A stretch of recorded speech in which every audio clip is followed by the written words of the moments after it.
Welcome to Bible Project Podcast. Today, we begin a brand new expanded series on the Spirit of God.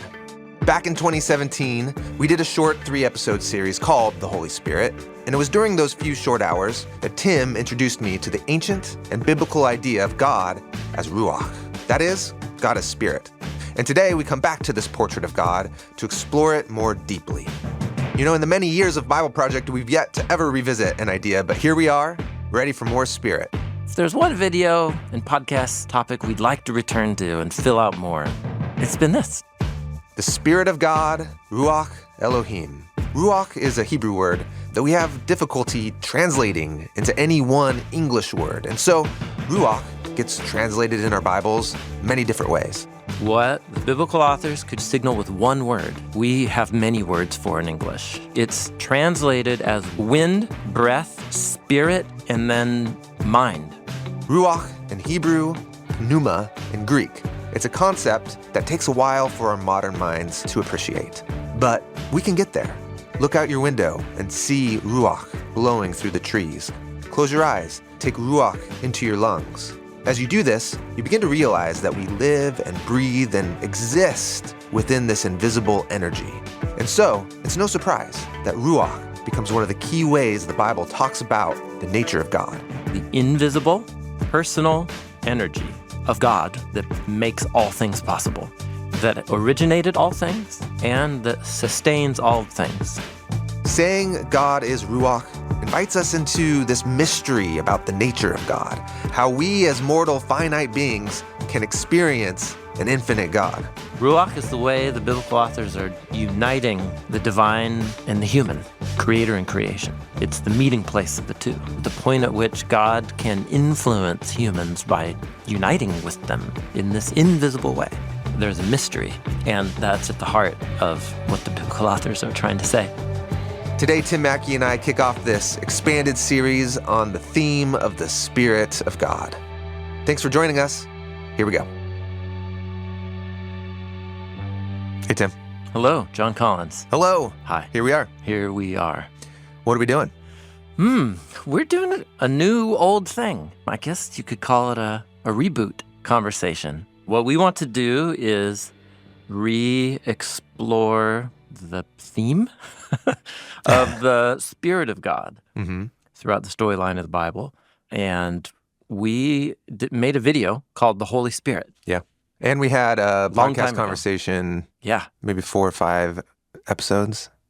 3. Oh, really? Only 3? Well, at least in my notes, it's Okay. in 3 blocks. Wow. We were brief back then. So, yeah, I think this was like year 2 or 3 of the project. Uh-huh. And it was so new. We didn't have like a pattern for how we made stuff. We made some things after talking for 20 hours. And we made some things after talking for 3 hours. Yeah. And so we made a video called The Holy Spirit. We talked for 3 hours. Okay. And basically, the goal of those conversations was to help do a reframe of just what the basic biblical vocabulary of spirit means and refers to. And what was so interesting was we named it Holy Spirit, but then mainly the video wasn't about like the Trinity. Right. It was helping us recover what a Hebrew or Greek speaker would have heard when they heard The word Spirit. the word Spirit. Yeah. And then what does it mean that God is Spirit? That's right, yeah. Yeah, so we landed on the English word energy. Yeah. We translated the word Spirit as energy. Yeah, and we even qualified in the video that, the energy that is of the personal presence of God. Yeah. But I think it was easy to misunderstand. Yeah, that sounds like you're Like the Force, like from Star Wars. Yeah. The Spirit of God's like a Force. depersonalizing That's right. God Yeah. to some impersonal energy. That's right. But the reason why we chose energy was because of that word Ruakh Yeah, has 3 dimensions to it, that's right. which it can mean wind, it can mean breath, it can mean the animated force of a person. And totally. Yeah, I think even I want to vie now for 4. It's Ooh. a 4-part meaning. All right. Including mind, Oh, what we call mind. Oh, So we were talking recently and we were like, if there's one video and podcast topic we'd like to return to and fill out more, it's been this. 8 years go by and I just have read and thought and talked with so many more people. And in my own journey of following Jesus, have encountered the Spirit in new and surprising ways. And mostly I just wanted to fill out a much more in-depth biblical theme study of the Spirit of God throughout Scripture and the storyline, and also aspects about the Spirit that I think maybe I knew about but hadn't fully appreciated or just hadn't taken the time to really sit in these manifold dimensions of Spirit in the Bible. So this is going to be a much more in-depth series, and I'm just really excited about it. Cool, me too. I'm really excited. Yeah, let's jump in. So first, what I'd like to do is just kind of actually summarize the original series that we did, the basic ideas, but try and summarize them at one go. Yeah. Which is the many dimensions of meaning that are wrapped up with the biblical vocabulary of Spirit, and just try and inhabit what the mindset of the biblical authors when they use their words for Spirit. And part of the problem is we have this English word Spirit, which is just one of the meanings. Okay. So from this point on, I'm just going to use the original words Ruach, Hebrew, Ruach, and then the Greek word Pneuma. You put a P on there. Yeah, okay, so quick note about... Pneuma. Well, Pneuma. Pneuma. Yeah, probably actually Pneuma. Whoa. I know.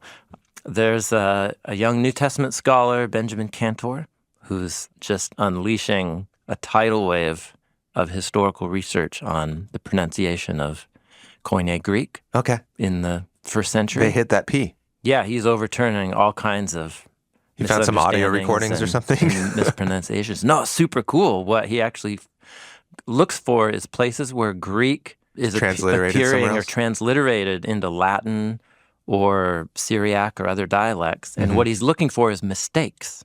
Huh.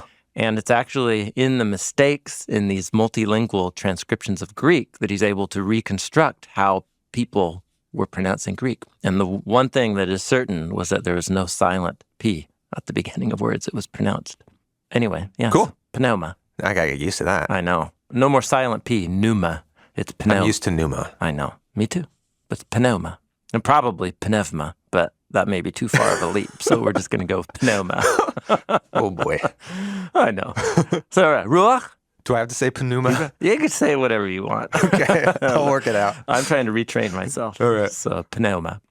So here we go. A quick recap of the many meanings of Ruach and Pneuma in the Bible. Okay. So Hebrew Bible is 3/4 of the English Bible. New Testament is 1/4 in terms of page length. Right. With that in mind, consider these numbers, just some quick statistics on the usage of these words. The Hebrew word Ruach, which we're yet to discuss its meaning, appears 378 times in the Hebrew Bible. Okay. And if you just look in one English translation for a translation count, so I'm just going to take the New American Standard, which is not widely read and used much anymore these days. It is in certain Christian traditions. But in the New American Standard, those 378 occurrences, it's translated as wind. In other words, it's used with the meaning of wind over 100 of those times, about 114 times. Okay. Almost a third of the time it's translated wind. Yep, that's right. About 119 of those times, it's used of the human spirit. Okay. Or of the human mind, but it's a human ruach. Okay. But then 30 times, it's specifically about breath, like what humans inhale and exhale. Okay, that's considerably less. Considerably less. And then about 74 times, it's a reference to God's ruach. Okay.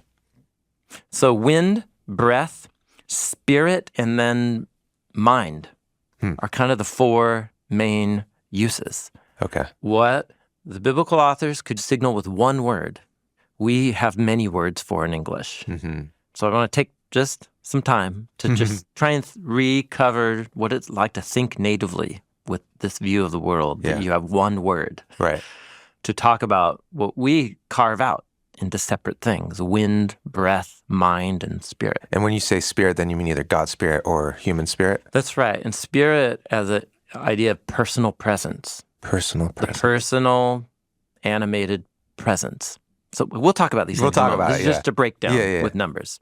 There's also a Hebrew synonym. The second place award for a synonym to ruach is the Hebrew word neshama, and it only appears 24 times, 24 times. So ruach is the thing. It's the main word. Mm-hmm. Okay, so remember, that's Hebrew Bible's 3/4 of the Christian Bible. Yep. Appears 378 times. The New Testament is 1/4 of the whole Christian Bible in terms of page length, and the Greek word pneuma appears 379 times. Basically the same number of times. Right. But so 4 times per capita. That's right. But even though it's, like a third shorter kind of body of literature than the Hebrew Bible. So there's a lot of pneuma going on in the New Testament. Yeah. Like a lot. So what is interesting, again, if you just do the same little experiment, pick one translation. I'll pick the New American Standard.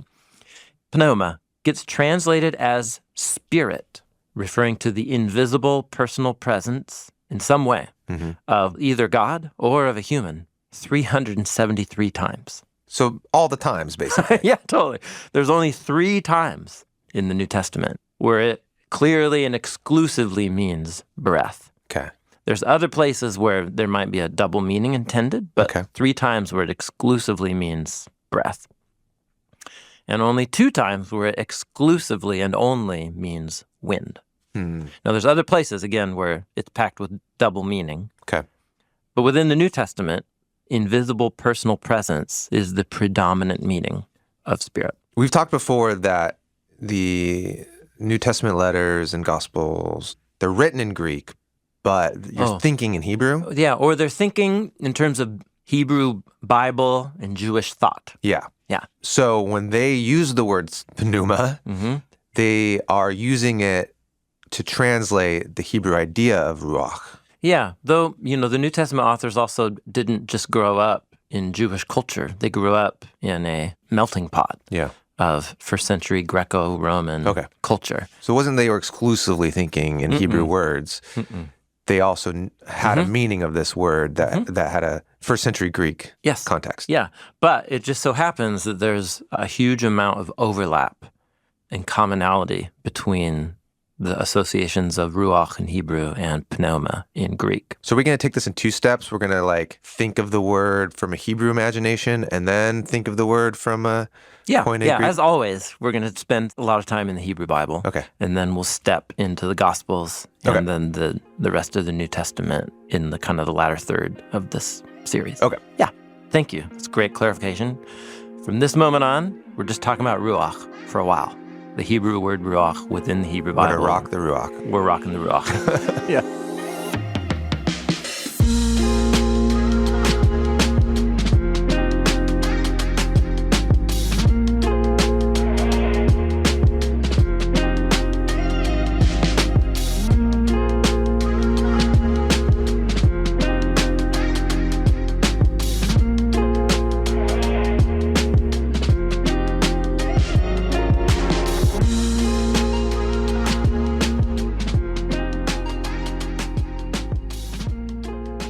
Here's a simple starting definition. Ruach in the Hebrew Bible refers to the invisible, personal energy that is the animating, sustaining presence that makes all things possible, that makes anything, anything. So the invisible, personal energy that is of God, that originated all things and that sustains all visible things.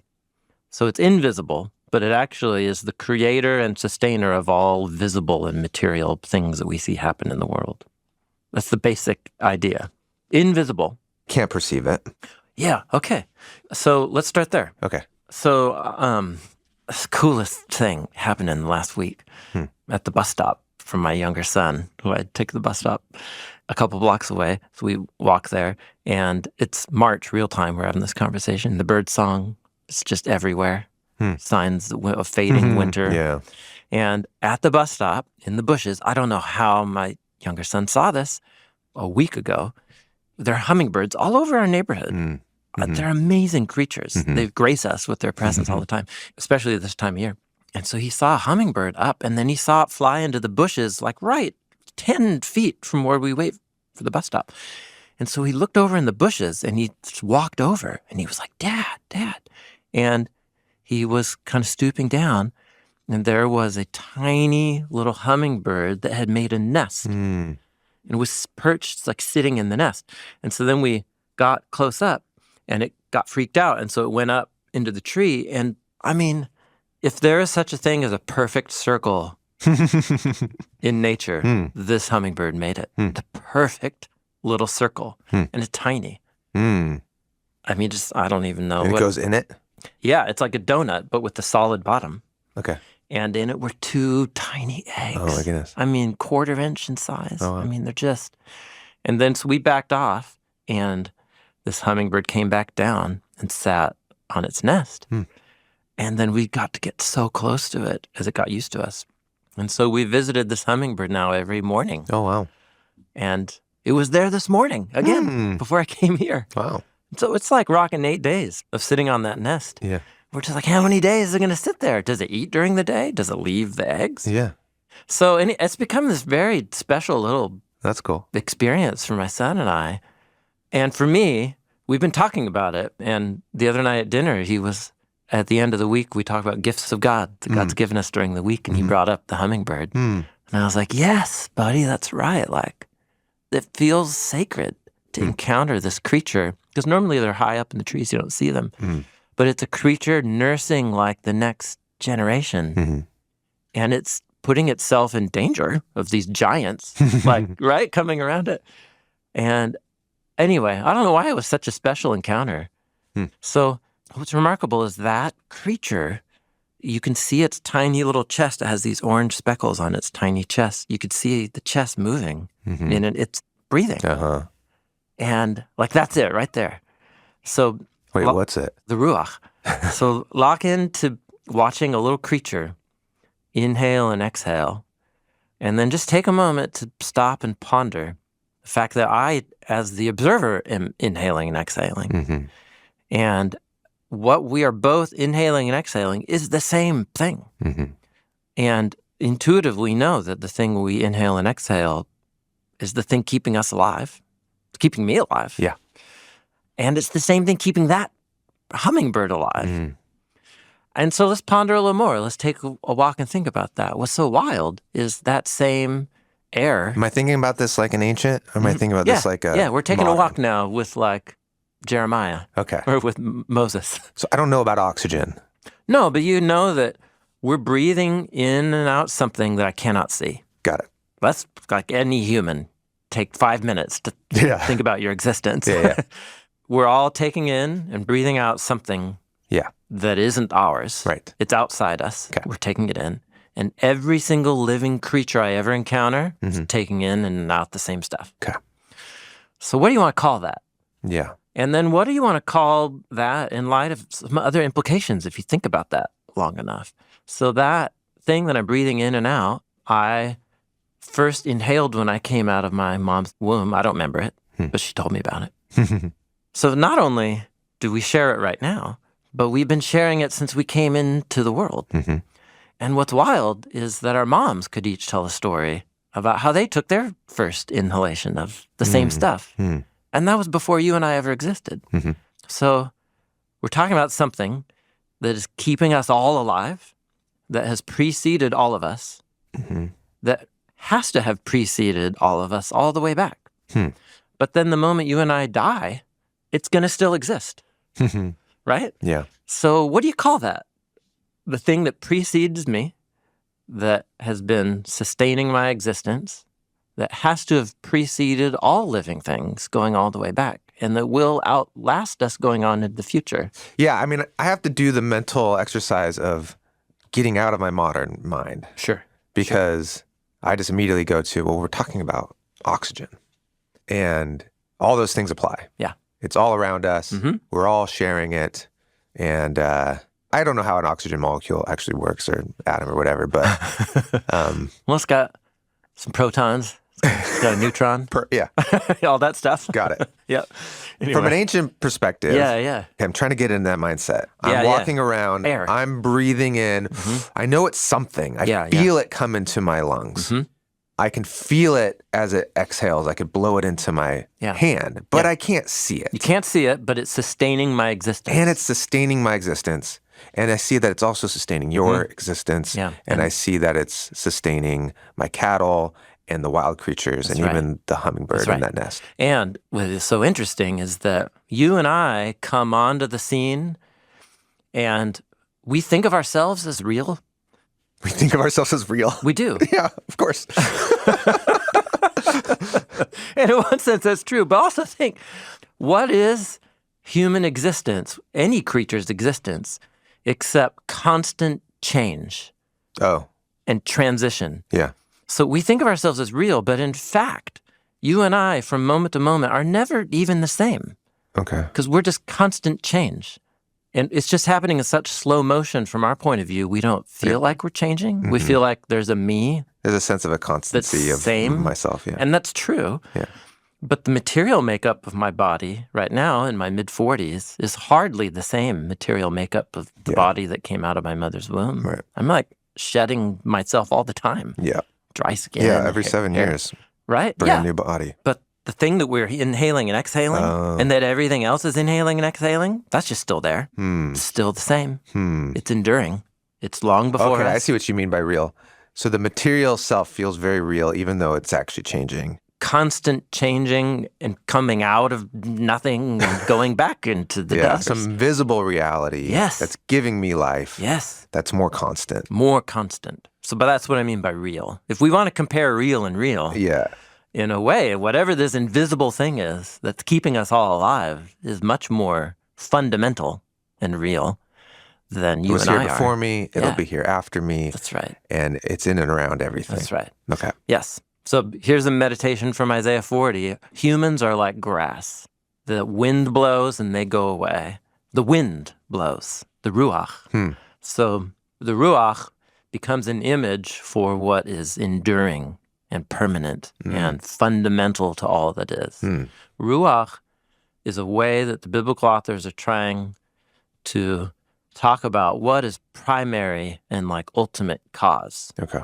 A fundamental reality without which nothing that exists can exist. And in our minds, it would be something like these forces. Isn't it funny we have to go to the word force?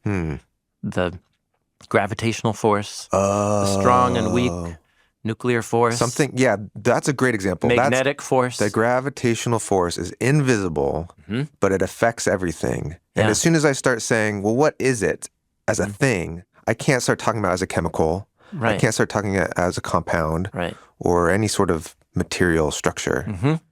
That's helpful. Yeah. In our minds, I think gravity or the strong, weak nuclear force or magnetic force is the air. Our equivalent of how the biblical authors conceived of Ruakh. That's really helpful. Yeah. Okay. Yeah. Because here's what's wild is that I encounter that hummingbird and I do some meditation. I'm like, it's more real than anything because it's keeping both of us alive, me and that hummingbird. And it's been here long before me. It'll be here long after me. Yeah. And it's the stuff making the trees move and dance. It's more powerful than the trees. Yeah. But it's the same thing I'm inhaling is the same thing making those trees move. What ancient people had as a huge advantage over us is that they aren't as distracted and lulled into apathy and mental laziness as you and I are. Yeah, okay. And so they just had a lot more time to sit and meditate on like the fundamentals of human existence. Watch an animal breathe. Yes. Think about it. Totally. So what they just intuitively put together is the stuff moving the trees, is the stuff that me and that hummingbird are inhaling and exhaling. It's keeping me alive. It's got to be fundamental to all life because it has to precede any living thing. Because it's the thing that all living things depend on. Okay. So it's pretty cosmic. Whatever this thing is, it's cosmic. It's more permanent and real than anything I see. Yeah. And what do you want to call that? What do you want to call that? And Ruakh is the biblical word for that. So let's dive into some examples. Okay. I think will be helped immensely.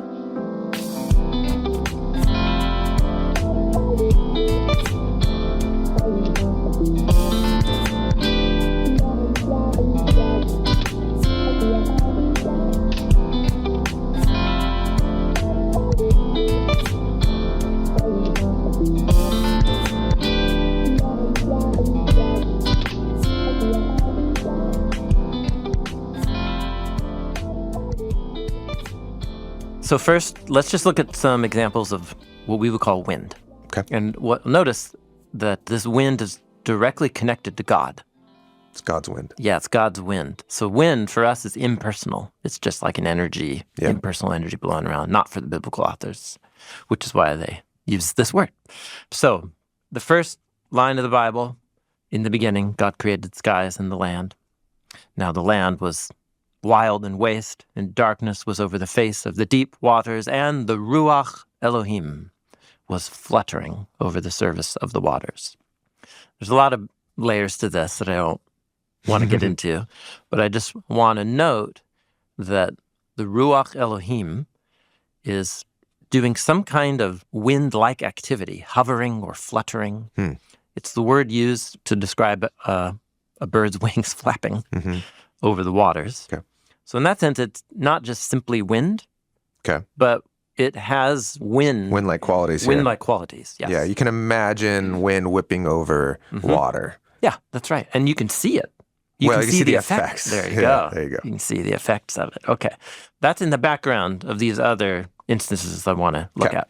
So after the flood, the great flood story of Noah and the ark and the animals, the key turning point in the flood storm, when it all changes and the flood waters stop rising and they start receding and lowering, is in Genesis 8, verse 1, where God causes a ruach to pass over the land and the water subsides. So it's very clearly like a wind.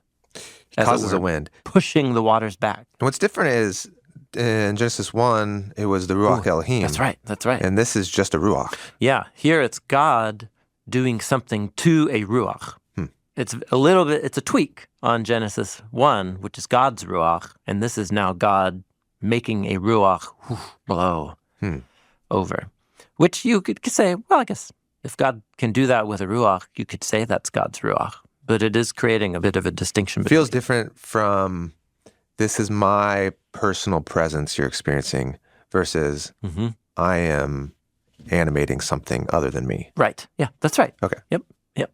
And that is the most common use of Ruach in our categories of wind, when it gets translated wind. So in the famous parting of the Sea of Reeds in the Exodus story, where the Israelites go through on dry land, Pharaoh and his army are destroyed in the waters. The waters are parted because Exodus 14, verse 21, Moses stretched out his hand. All that night, Yahweh drove the sea back with a strong eastern ruach, a ruach from the east, and turned it into dry land. So actually very similar. It's echoing the flood story. Okay. So this is a very common use of ruach. It's associated with blowing the clouds in that bring rain. So there's many descriptions of storms in the Bible that use the word ruach to talk about the force, the invisible force, making those white puffy things up in the air move and drop their rain. Okay. So that is Ruach, but it's not God's Ruach. It's Ruach that God is using. But God's connected to it. It's under the direction of God. Yeah. So in one sense, you could say it's God's Ruach. In another sense, you could say it's something distinct from God. And actually, that's so important. Okay, this is important. From one angle, it's God's Ruach, Genesis 1, verse 2. But then from another angle, Genesis 8, verse 1, it's something distinct from God. It's God who is above and beyond all, but yet it's God, when I want to talk about that above and beyond all God, interfacing and within, in the terrarium, present in the terrarium. Yeah. Ruach is one of the key words used to describe that personal presence. So what's so tricky is then signaling that personal presence is what is behind uses of the word ruach that we would call spirit. Gets translated spirit or spirit of God. So like in Genesis 1, verse 2, the Spirit of God fluttering over the waters. Okay. Or the hundreds of uses of the word ruach that is just the phrase, the Spirit of Yahweh, or the Spirit of God.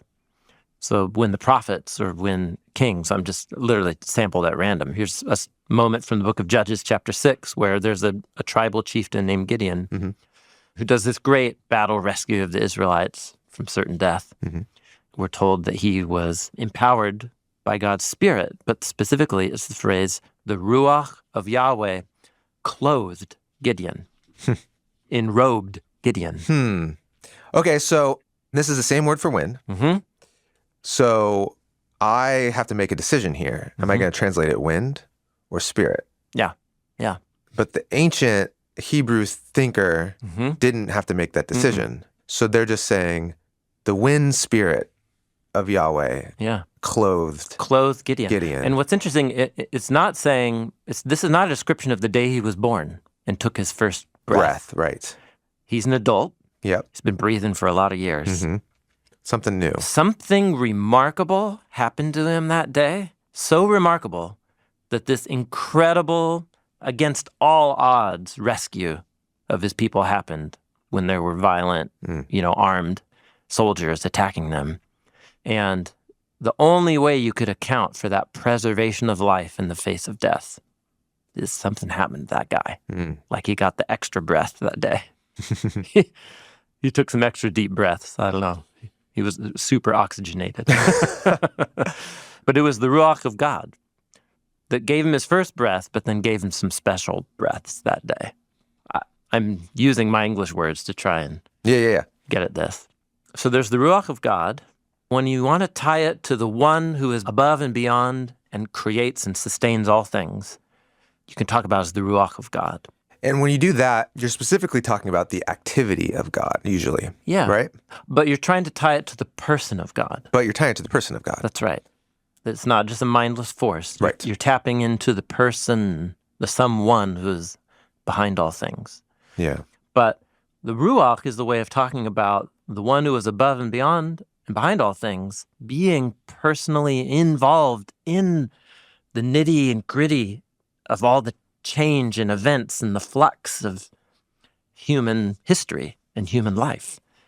The Ruach is the way the biblical authors are uniting the divine and the human, the divine creator and creation.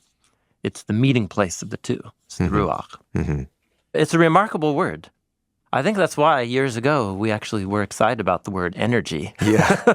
To find a word that does the same work. Years ago when we had this conversation, I was trying to use the word spirit when I referred to wind. Not in conversation, because that's weird, I guess. But like to myself in a poetic way. Like, oh, the spirit moving through the trees. Yeah. I'm breathing in the spirit. Yeah. But what's uncomfortable about it is then I start to conflate that with God's personal energy. Right. Which I'm like, oh, but it's different. But I think that's actually part of the point. Part of the point. The discomfort I'm supposed to feel, the tension I'm feeling. When you just said that, the discomfort was saying, I'm breathing in God. Yes. Because I think that why that makes you uncomfortable is because when you breathe in God, all of a sudden, what that language can make you think is, I've contained God. Yeah. But I think part of what this concept is trying to invite us to see is it's actually the opposite. It's actually, I'm contained within God. And everything that I am is sustained and is within and because of God's Ruach. So anytime I'm inhaling Ruach, it is God in me.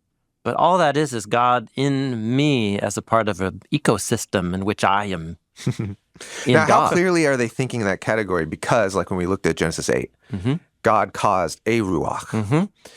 It could have said, and God's Ruach parted the waters. Yeah, that's right. And been more explicit. Sure. So there seems to be this understanding that while I am enveloped by God and I exist within God, it isn't as simple as I'm breathing in God. Yeah, this is so great, man. This is so great. This is such an ancient conversation in Jewish and Christian tradition. Okay.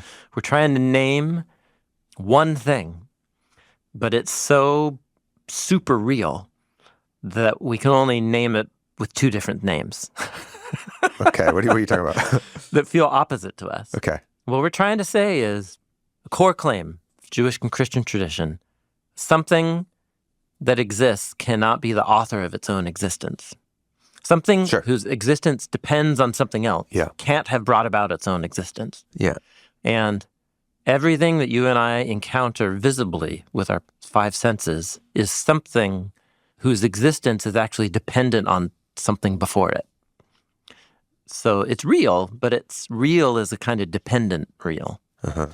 So there must be something like whatever it is that's highest up the chain of cause and effect has to be something that isn't dependent on any other thing for its existence. This is one of the classical kind of ways of thinking about God. It's the unmoved mover, the first primary cause.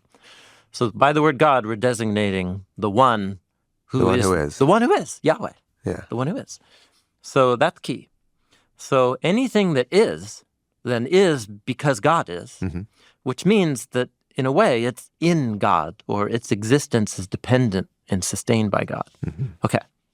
So that could very quickly lead you, though, to think like, oh, so I guess I'm God because I only exist in and from within God. From within God. It's like a little gut bacteria being like, I'm human. Yeah, so now we have to flip and we have to say what we're dealing with in the Jewish Christian claim of God as the creator of all things is that God exists in and of God's self, but God has also, by God's will, chosen that something else should exist other than God as itself, as a thing to exist with its own identity other than God.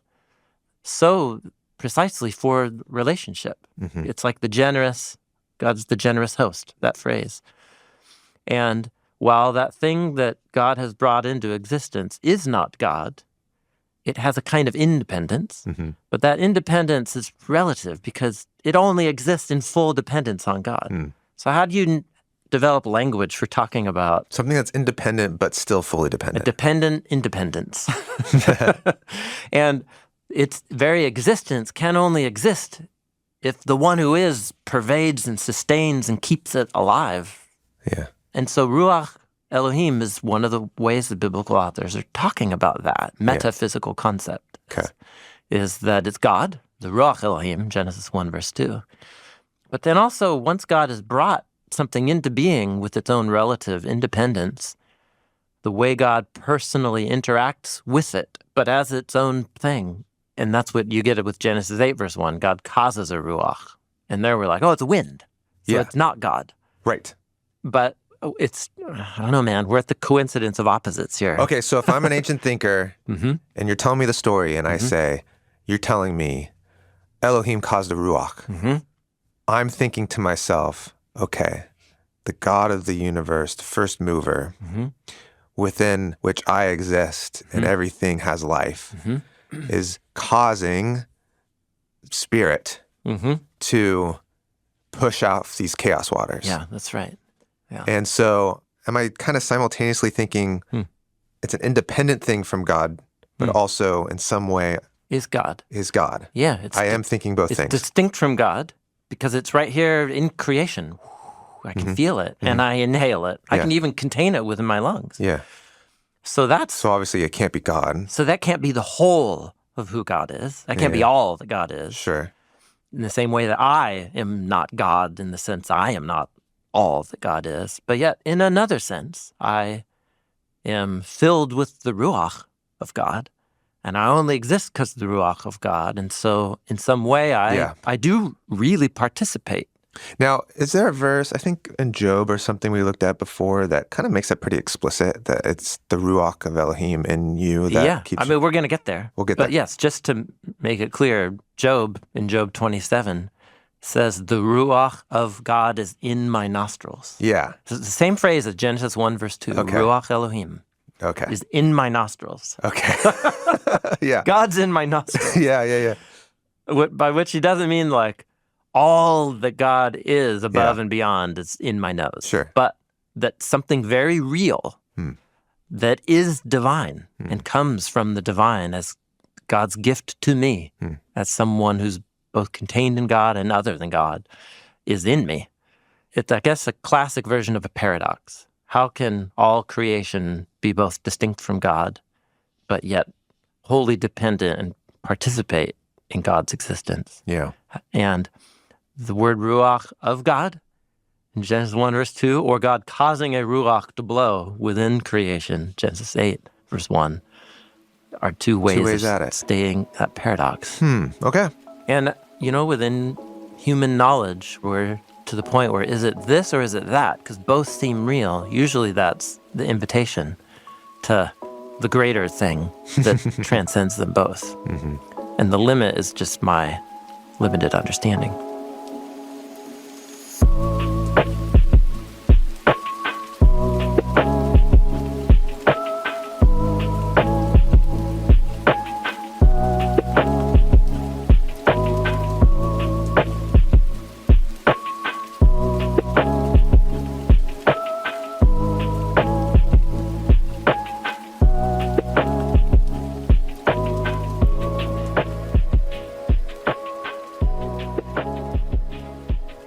There's a whole other set of uses of ruach in the Hebrew Bible that the only word I can think of that does justice to these uses is our word mind. So, for example, in Genesis 41, the Pharaoh, king of Egypt, has a dream about these wonderful 7 cows grazing by a stream, and then these 7 mutant nightmare cows come up from the land and then devour the healthy cows. And so on. And what we're told is that he wakes up in the morning and his ruach was agitated. His ruach was troubled. The Pharaoh's. Yeah, Pharaoh's. After dreaming this thing. Yeah. So he sends for the magicians of Egypt. Nobody can tell him what his dream means. He comes across his Hebrew slave who can tell him what it means. And what he says is we'll look at in a couple conversations. But his ruach is troubled. Yeah. So I guess it could mean that his breathing was... Couldn't breathe quite well? Yeah. But here, let's stack this alongside another example. Numbers 14 was the story of Moses sending the spies into the land. And 10 of the 12 spies come back with a report that's like, no, there's giants in the land. They're going to kill us. We can't go in there. God can't rescue us. And a guy named Caleb and Joshua say, no, the Lord can deliver us. Like, he brought us out of Egypt. He can do this. And when God compares Caleb to the 10 spies who didn't trust him, what he says is, Caleb has a different ruach, and he has followed me fully.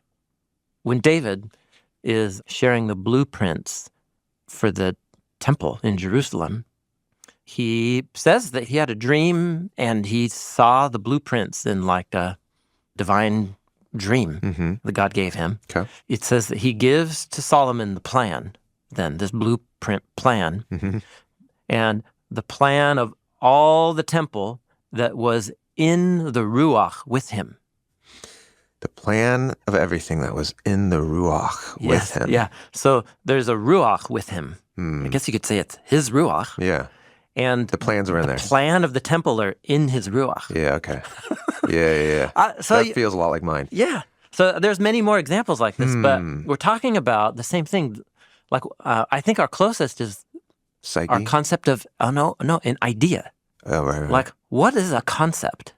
What is an idea? And where does it live? A human? That's right. Yeah.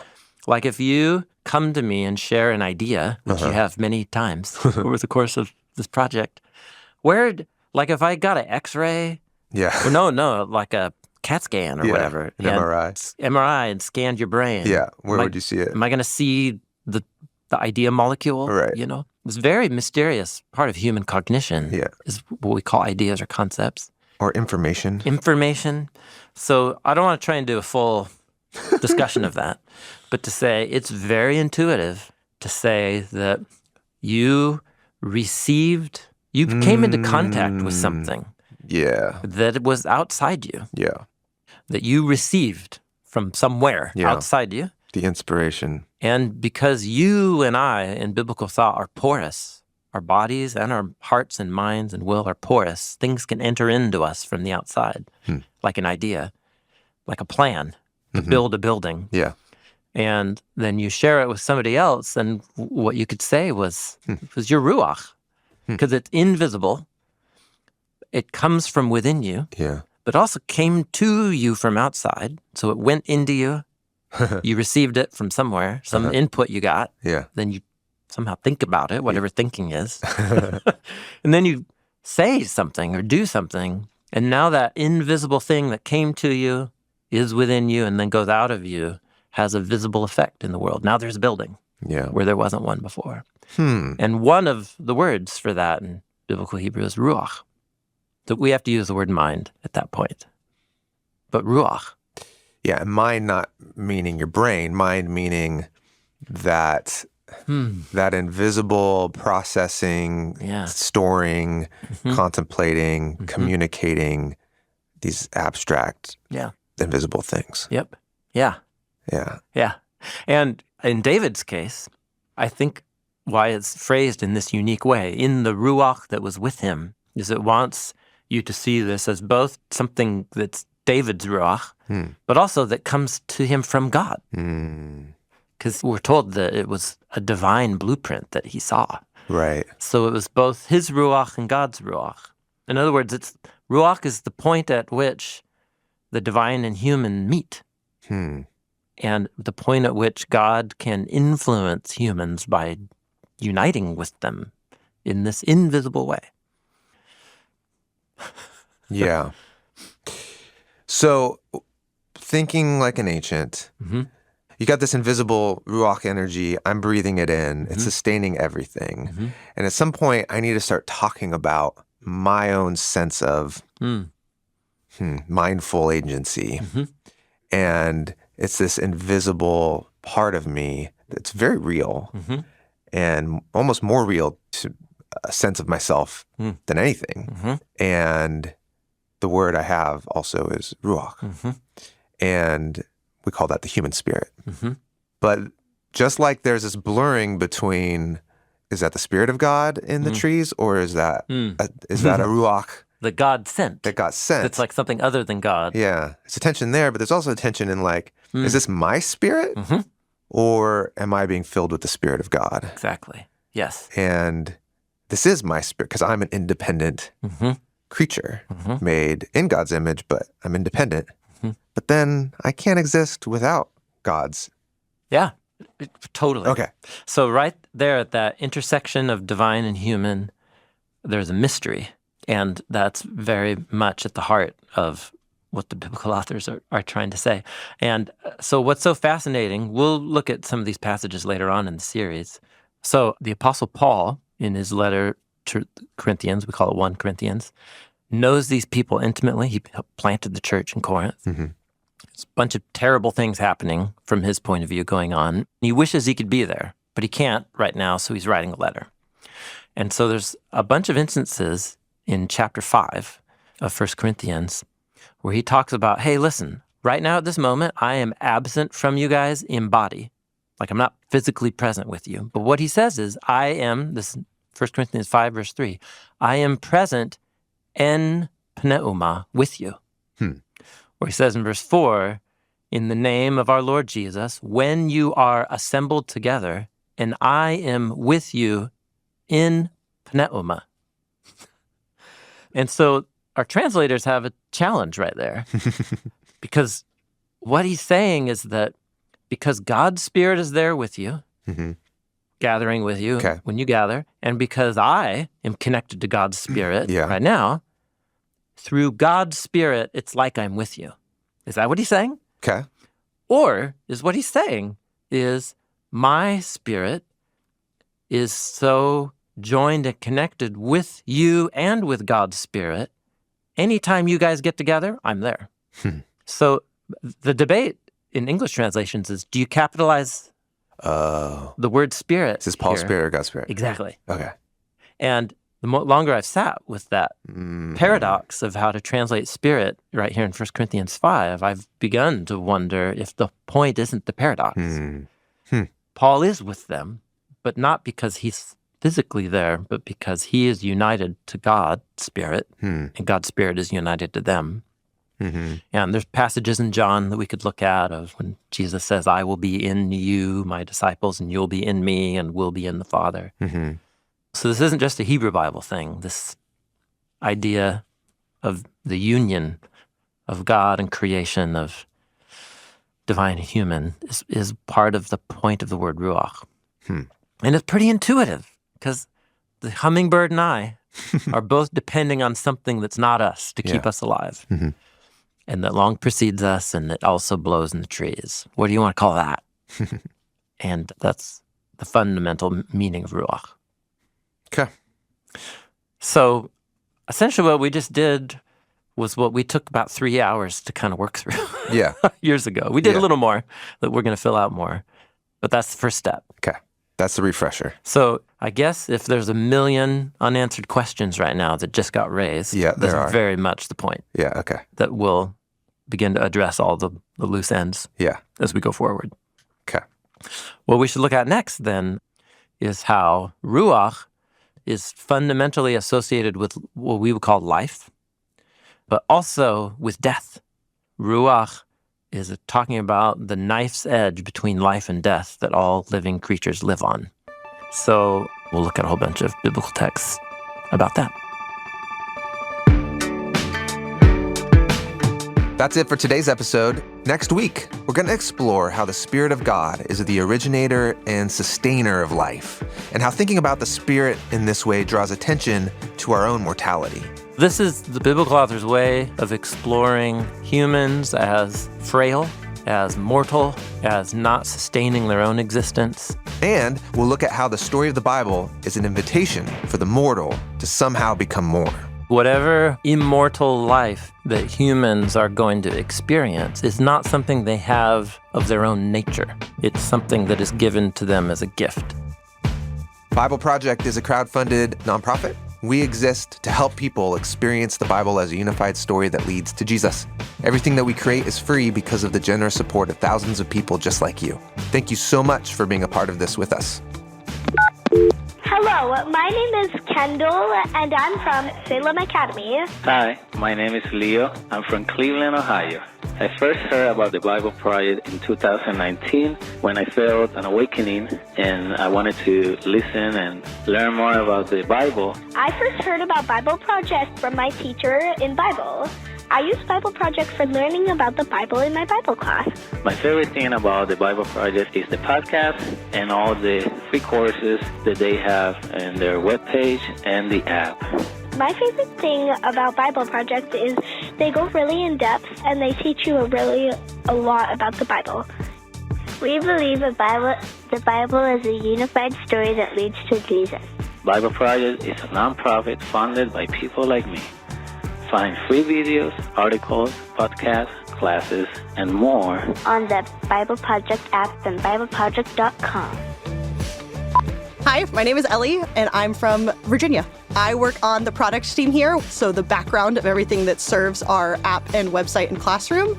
I have wanted to be an engineer since I was in middle school. Also, then I started dancing competitively when I was 7, and then all throughout high school. My junior year, me and one of my friends choreographed a duet. We did it in like the span of 2 weeks, and we won a choreography award for it, which we were in the same category with my choreographer, who I respected a lot. And so the fact that we got a call out for this was like super exciting. If you have a captive audience for me, like, I'm there.